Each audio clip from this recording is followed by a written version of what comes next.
বিভৎস নিঃশংস পাশবিক মাতৃক হত্যা কৰি ধৰ্ষণ পুত্ৰৰ কোন দিশে আজিৰ এইখন পৃথিৱী চাওক আমাৰ এই বিশেষ প্ৰতিবেদন। নমস্কাৰ, ষ্টুডিঅ'ত মই সাজিদা। মাতৃক হত্যা কৰি ধৰ্ষণ পুত্ৰৰ কোন দিশে আজিৰ এইখন পৃথিৱী। অত্যাচাৰ নহয়, ক্ৰমাৎ বৃদ্ধি পাইছে নিজৰ জন্মদাতা পিতৃ মাতৃক হত্যা কৰাৰ দৰে এক জঘন্য ঘটনা। শেহতীয়াকৈ এইখন অসমৰ মুলুকত সংঘটিত হোৱা তেনেকুৱা উল্লেখনীয় দুটা ঘটনাই মানৱ জাতিৰ দানৱীয় চৰিত্ৰ ফুটাই উঠাইছে।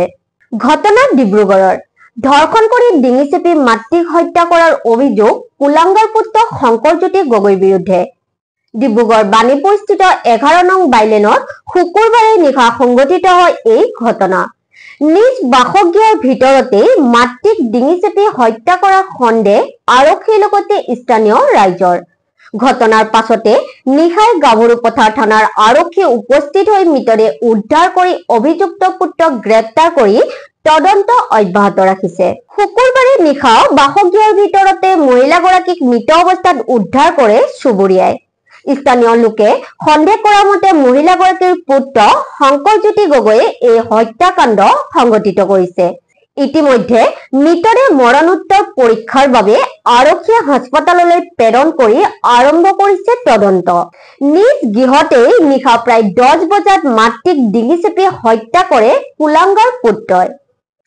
এইবাৰ উল্লেখ কৰিছো গুৱাহাটী মহানগৰীৰ আন এক ঘটনা।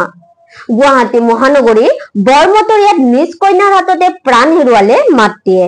জানিব পৰা মতে তানিয়া কুমাৰী নামৰ টেনিছ খেলুৱৈ গৰাকীয়ে পটাগুটিৰে মৰিয়াই মৰিয়াই হত্যা কৰিলে মাতৃ মঞ্জু দেৱীক। অতি মেধাসম্পন্ন তানিয়া কুমাৰী নামৰ এই যুৱতী গৰাকী USTMত অধ্যয়নৰত।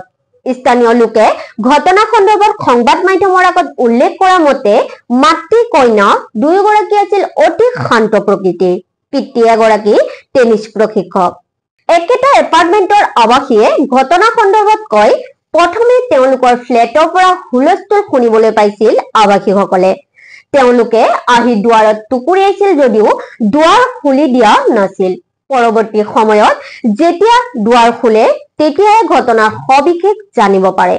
এগৰাকী আৱাসীয়ে কি হৈছে বুলি প্ৰশ্ন কৰাত তানিয়াই কৈছিল, মাৰ লগত কাজিয়া হৈছিল, মা মৰি থাকিল।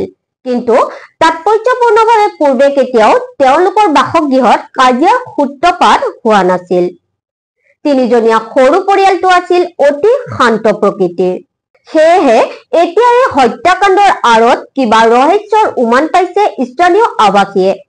আৰক্ষীৰ সঠিক তদন্ততহে এই ঘটনাৰ সবিশেষ পোহৰলৈ আহিব। ইতিমধ্যে আৰক্ষীয়ে গ্ৰেপ্তাৰ কৰিছে তানিয়া কুমাৰীক। শেহতীয়াকৈ তেওঁ ৰাজ্যিক পৰ্যায়ৰ টেনিছ প্ৰতিযোগিতাত সফলতা অৰ্জন কৰিছিল আৰু আন্তঃৰাষ্ট্ৰীয় পৰ্যায়লৈও নিৰ্বাচিত হৈছিল। মুঠতে হিংসা, হত্যা, ধৰ্ষণৰে হ্ৰাস কৰিছে আজিৰ সমাজক।